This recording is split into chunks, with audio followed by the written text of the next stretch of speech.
Di hari Minggu pertama sesudah Epifani, pada ibadah Minggu pagi ini, bersama jemaat GPIB Bahtera Iman yang rindu mendengarkan firman-Mu ya Tuhan, kami mohon curahan Roh Kudus mengurapi, menguasai, menerangi dan memberikan hikmat-Mu kepada kami, agar kami dapat mendengar firman Tuhan yang akan dibacakan dari kitab Hakim-Hakim pasal 6 ayat 1 sampai 14, dan kami dapat memelihara firman Tuhan, merenungkan dan menghayati serta melaksanakannya dalam kehidupan beriman sehari-hari. Bersabdalah ya Bapa, kami umat-Mu mendengar, dalam nama Yesus Kristus Sang Firman yang hidup. Amin. Jemaat, mari berdiri untuk mendengar firman Tuhan yang dibacakan dari Alkitab. Haleluya.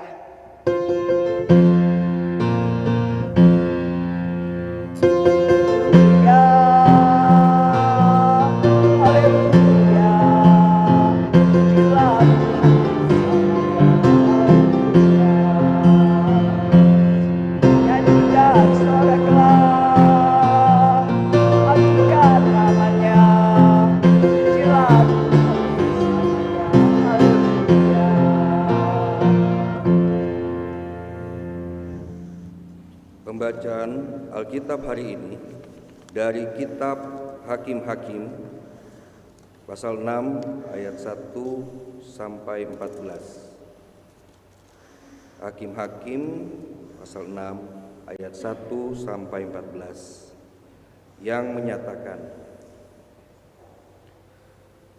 panggilan Gideon. Namun orang Israel melakukan apa yang jahat di mata Tuhan. Sebab itu Tuhan menyerahkan mereka ke dalam tangan orang Midian selama 7 tahun, dan cengkraman orang Midian semakin kuat atas Israel. Oleh karena orang Midian, orang Israel membuat tempat-tempat perlindungan di pegunungan, gua-gua, dan kubu-kubu bagi dirinya. Setiap kali orang Israel selesai menabur, datanglah orang Midian, orang Amalek, serta orang-orang dari timur, dan maju menyerang mereka. Orang-orang itu berkemah di daerah mereka dan memusnahkan hasil bumi sampai dekat Gaza. Bahan makanan tidak dibiarkan tersisa sedikit pun di Israel, juga domba atau lembu ataupun keledai. Bahkan orang-orang itu maju dengan ternak dan kemah mereka bagaikan belalang yang sangat banyak. Jumlah mereka beserta unta mereka tidak terhitung banyaknya. Mereka datang ke negeri itu untuk memusnahkannya. Orang Israel menjadi sangat melarat karena perbuatan orang Midian itu. Lalu orang Israel berseru kepada Tuhan. Ketika orang Israel berseru kepada Tuhan karena orang Midian itu, Tuhan mengutus kepada orang Israel seorang nabi yang berkata kepada mereka, beginilah firman Tuhan, Allah Israel, akulah yang menuntun kamu keluar dari Mesir dan yang membawa kamu keluar dari tempat perbudakan. Aku melepaskan kamu dari tangan orang Mesir dan dari tangan semua orang yang menindas kamu. Bahkan aku menghalau mereka dari hadapanmu, dan negeri mereka kuberikan kepadamu. Aku telah berfirman kepadamu, akulah Tuhan Allahmu. Jangan kamu menyembah ilah orang Amori, yang negerinya kamu diami, tetapi kamu tidak mendengarkan firman-Ku itu. Kemudian datanglah malaikat Tuhan dan duduk di bawah pohon terbatin di Ofra, milik Yoas, dari kaum Abiezer. Gideon anaknya sedang menengir gandum di tempat pemerasan anggur agar tersembunyi dari orang Midian. Malaikat Tuhan menampakkan diri kepadanya dan berfirman, Tuhan menyertai engkau, hai pejuang yang gagah berani. Jawab Gideon kepadanya, maaf Tuhan, jika Tuhan menyertai kami, mengapa semuanya ini menimpa kami? Di manakah segala perbuatan ajaibnya yang diceritakan oleh nenek moyang kami kepada kami, ketika mereka berkata, bukankah Tuhan telah menuntun kita keluar dari Mesir? Tetapi sekarang Tuhan meninggalkan kami dan menyerahkan kami ke dalam cengkeraman orang Midian. Lalu Tuhan berpaling dan berfirman kepadanya, pergilah dengan kekuatanmu ini dan selamatkanlah orang Israel dari cengkeraman orang Midian. Bukankah aku yang mengutus engkau? Demikian pembacaan Alkitab. Hendaklah firman Tuhan dengan segala kekayaan menetap di dalam hatimu, dan ucaplah syukur kepada Allah.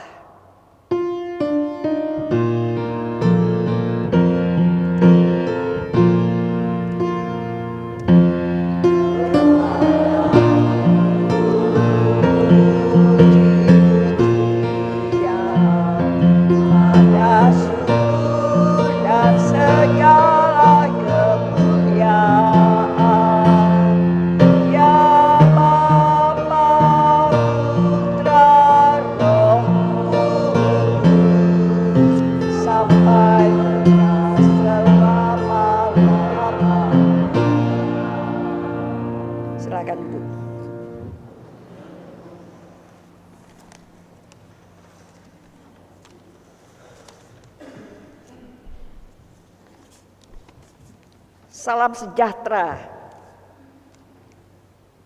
kepada Bapak Ibu, saudara-saudari jemaat Bahtera Iman yang dikasihi Tuhan Yesus Kristus. Tuhan yang telah lahir dalam hati kita, senantiasa menyertai kita, dan sesuai tema bulan Januari ini, yaitu komunitas yang membangun. Dan kita sudah masuk pada hari ini, minggu pertama sesudah Epifani.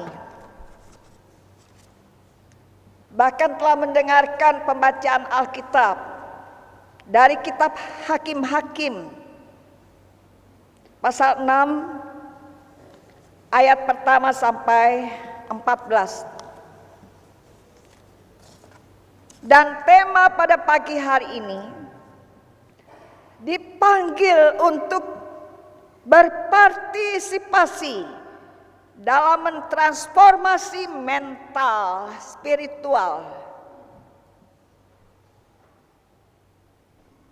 Bapak, Ibu, dan saudara jemaat yang dikasihi Tuhan, kita sebagai warga gereja dan setiap pribadi anggota gereja Tuhan, kita belajar menjadi sahabat bagi sesama. Sahabat bagi sesama, mulai dari dalam keluarga, dalam persekutuan, Bahkan dimanapun kita bergaul, khususnya di lingkup pekerjaan, di tengah masyarakat, kita boleh berbaur. Dan ada rencana Tuhan yang menyertai dan mengutus kita untuk terus membangun komunitas kita yang dilandasi kasih Kristus yang sudah datang untuk menyelamatkan, menebus, menjamin hidup kekal bersamanya dalam rumah Bapa, dalam kerajaan sorga. Bapak Ibu Saudara yang kekasih dalam Tuhan, kita diajar untuk bersikap kritis, mencermati dan memberi penilaian terhadap tindakan atau perbuatan anggota masyarakat di lingkungan dimanapun kita berada. Apa artinya bersikap kritis? Artinya tidak terlalu cepat untuk memberikan penilaian negatif atau berburuk sangka terhadap apa yang dilakukan anggota masyarakat. Tetapi juga tidak mudah kita mengadopsi, lalu kita ikut-ikutan mempraktekkan perbuatan yang dianggap sudah biasa dan wajar saja. Padahal yang dianggap sudah biasa, padahal itu tidak etis dan tidak bermoral. Meskipun anggota masyarakat pada umumnya sudah menganggap perbuatan itu biasa dan wajar-wajar saja, itu adalah perbuatan yang buruk, tidak etis, dan tidak bermoral. Ya, memang kita harus tegas, karena kita sudah menjadi anak-anak Allah. Ada maksud Tuhan. Kalau Tuhan berkenan mengutus, Tuhan juga berkenan menyertai. Kalau kita berpegang pada janji penyertaan Tuhan yang tidak pernah meninggalkan. Sekalipun kita tidak setia, Tuhan tetap setia, memelihara, melindungi, memberkati, untuk mampu menyuarakan kebenaran. Itulah Tuhan kita yang maha dahsyat. Bapak Ibu yang dikasihi Tuhan, mengapa mereka menganggap biasa dan wajar-wajar saja kepada anggota masyarakat yang berperilaku buruk? Bahkan ketika kita melihat segala perilaku yang buruk, entah melalui mass media, televisi, dan sebagainya, dengan hati yang miris, kita tetap percaya karena perilaku itu sudah terlalu lama dilakukan dan tidak ada orang yang mempersoalkan, sehingga mereka merasa bahwa sebagian besar masyarakat sudah membenarkan perilaku buruk itu. Tidak benar ya. Sekali lagi kita harus bersikap kritis, dalam arti tegas dalam kebenaran. Untuk bersikap kritis memang berat, bukanlah hal yang mudah. bahkan harus siap menerima resiko. Ya, resikonya bisa jadi dikucilkan dan disalahkan oleh orang banyak. Sebab mereka orang banyak yang telah mempraktekkan kebiasaan buruk itu akan menilai bahwa kitalah yang bersalah karena tidak mengikuti mereka. Padahal itu perilaku tidak baik. Dalam upaya membangun kehidupan kita bersama yang baik dan benar, sikap kritis yang dimaksud yaitu yang dapat membangun kehidupan kita semua, membangun kehidupan banyak orang. Ya, sekali lagi membangun kehidupan, suatu sikap yang membentuk kebiasaan berperilaku, bertutur yang baik dan benar, tidak asal atau tidak mengada-ngada menurut egoisme kita yang merasa benar, yang merasa benar. Bapak Ibu, saudara yang dikasihi Tuhan Yesus Kristus,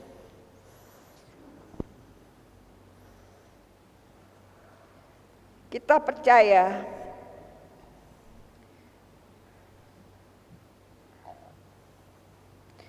Tuhan mengingatkan agar mereka yang tidak tergoda untuk menyembah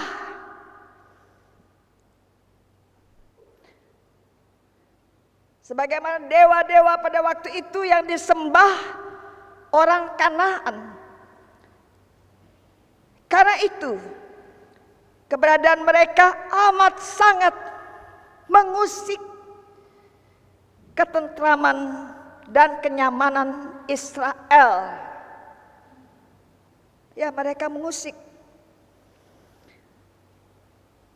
Pada waktu kemudian orang Israel pun tergoda untuk mengikuti penyembahan mereka kepada dewa Baal.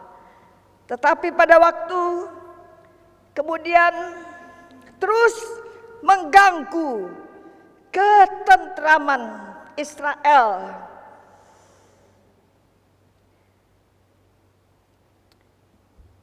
melalui hakim-hakim. Dalam catatan Alkitab, jabatan seorang hakim terjadi karena adanya penunjukan atau penetapan dari Tuhan. Tuhan yang menunjukkan, Tuhan yang menetapkan. Tuhan mengenal siapa yang Tuhan mau pakai sebagai hakim. Tuhan memanggil dan menetapkan seorang hakim untuk menjadi pemimpin bangsa Israel saat Israel mengalami tekanan oleh masyarakat di sekitarnya. Peristiwa ini terjadi pada orang Israel pada periode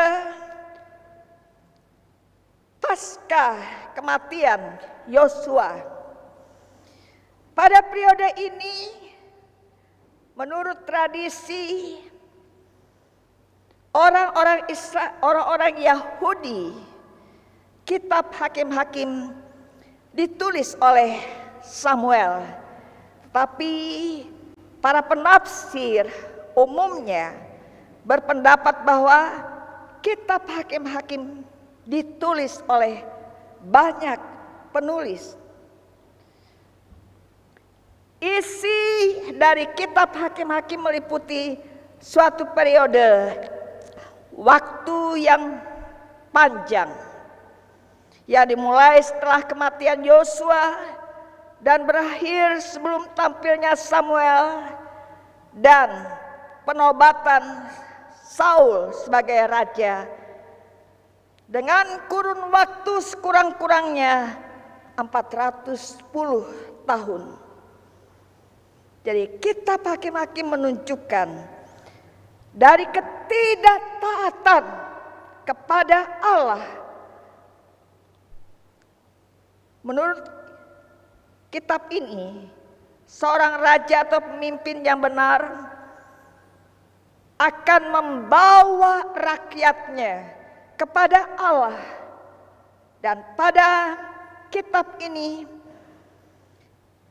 bangsa Israel mulai tidak taat kepada Allah. Ya, dan mereka terus hingga lebih parah lagi terlihat dari praktik keagamaan yang mereka lakukan, bahwa mereka semakin sesat dan menjauh dari Allah. Semakin sesat dan menjauh dari Allah. Allah yang sudah menyatakan kasih-Nya sejak Allah mengeluarkan mereka dari belenggu perbudakan Mesir. Kasih Allah berulang kali sampai digenapi dalam kedatangan Yesus,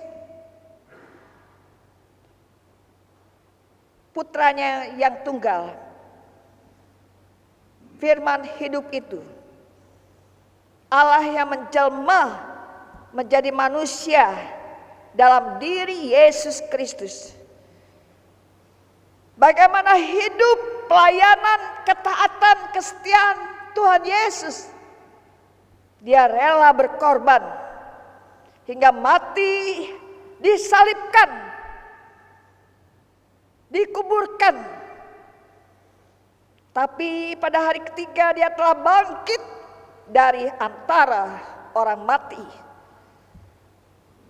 Dia meneguhkan murid-murid iman gereja yang percaya kepadanya. Itulah dasar kehidupan beriman kita sampai saat ini. Karena percaya kepada kebangkitan Kristus, kita pun senantiasa penuh gairah, penuh semangat, penuh keberanian. Bahkan Dia yang telah mencurahkan Roh Kudus ke dalam hati kita, itu meneguhkan kita berani bersaksi. Dari anak-anak kita sampai dewasa, setiap pribadi, ibu bapa, muda-mudi, teruna-teruni, anak-anak, opa-oma, sampai kapanpun memasuki tahun 2026 ini penuh misteri. Sekalipun banyak gejolak yang membuat kita takut, tapi yakinlah bersama Tuhan Yesus itu yang ada di hati kita, dengan kehadiran Roh Kudus, kita tidak sendiri. Ada kuasa kemenangan Tuhan.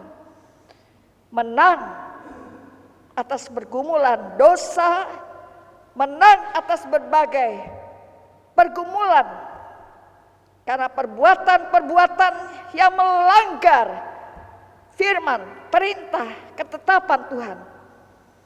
Karena saya percaya, Bapak Ibu sebagai orang percaya, kita semua bersama-sama dengan penyertaan kuasa Tuhan yang memberi kekuatan dan keberanian, baik melalui tutur kata, bahkan melalui sikap perilaku, di mana kita terpanggil memelihara keluarga kita, memelihara persekutuan kita. Ya, kita semakin mengenal pribadi lepas pribadi. Berbeda-beda karakter, karunia, potensi. Tapi kita terpanggil, mari kita mempersembahkan itu. Mulai dari diri kita, keluarga kita, potensi apapun yang telah Tuhan berikan dan percayakan untuk kita kembangkan dalam rangka membangun komunitas persekutuan kita. Gereja Tuhan menjadi berkat. Amin, menjadi berkat ya. Luar biasa rencana Tuhan di sepanjang tahun 2026 ini. Tuhan memberkati jemaat Tuhan.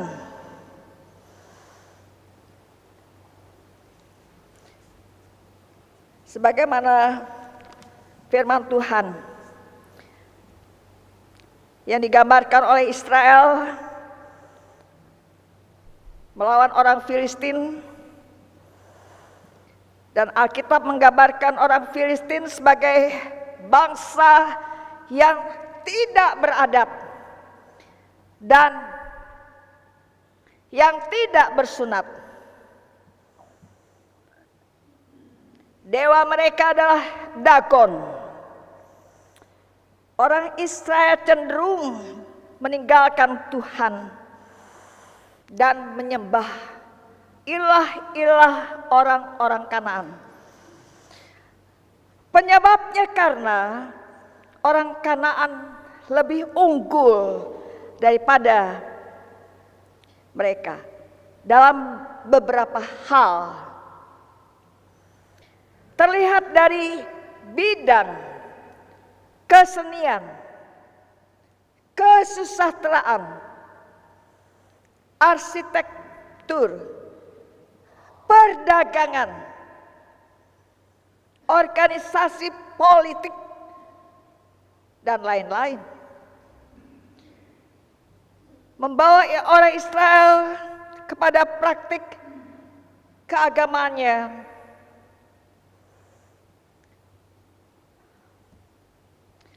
praktik pelacur bakti, penyembah Baal.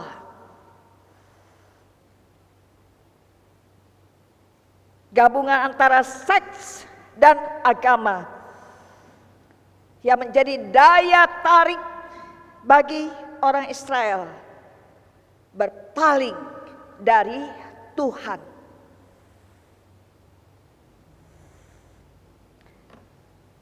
Catatan kitab ini dimulai ketika mereka sudah menempati tanah Kanaan, tanah perjanjian oleh Allah, tetapi mereka mulai menyembah ilah-ilah asing, bukannya Yahweh, Tuhan,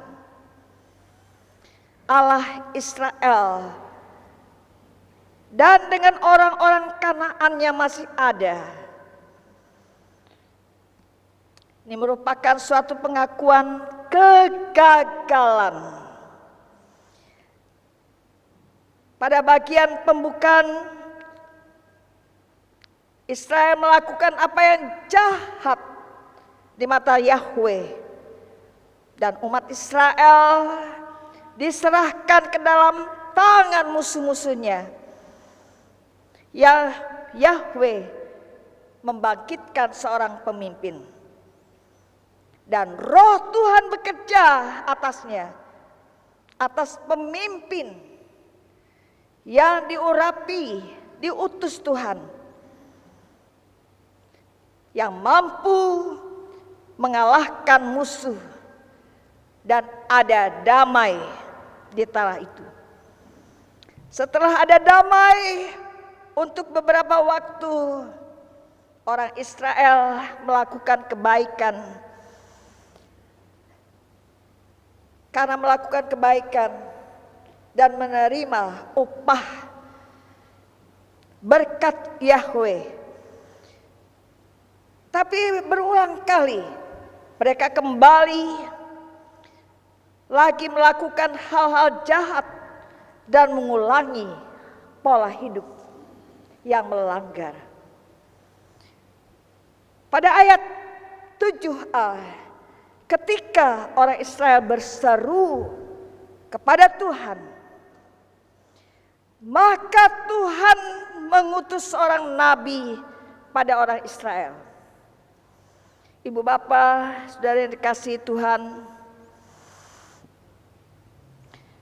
maka Tuhan mengutus nabinya untuk memperingatkan Israel agar Israel mau kembali melepaskan kepercayaan yang didapat dari penduduk setempat, yaitu orang Amori, dan kembali seutuhnya menjadikan Yahweh sebagai sesembahan dan pertolongan hidupnya satu-satunya. Mari kita jadikan Allah dalam Kristus satu-satunya sumber hidup, sumber berkat dan rezeki, sumber segala pengharapan hari esok. Kita berharap keluarga, mulai anak-anak kita, sekolah yang baik, bergaul yang baik. Bapak ibu saudara bekerja dengan jujur, dengan tulus, dengan ingat pada firman sabda Tuhan. Kalau kita patuh, misalnya 10 hukum Allah, jangan ada padamu Allah lain di hadapanku, dan apa yang berikutnya. 10 hukum Allah disimpulkan dalam 2 hukum kasih oleh Kristus. Kasihilah Tuhan Allahmu dengan segenap hatimu, dan kasihilah sesamamu manusia seperti kamu mengasihi dirimu sendiri. Tuhan menyertai, memberkati jemaat Bahtera Iman, seluruh sektor 1 sampai 7. Kita semua dalam berkat damai sejahtera, sukacita dan kebenaran oleh Roh Kudus yang sudah dicurahkan. Tuhan memberkati. Amin.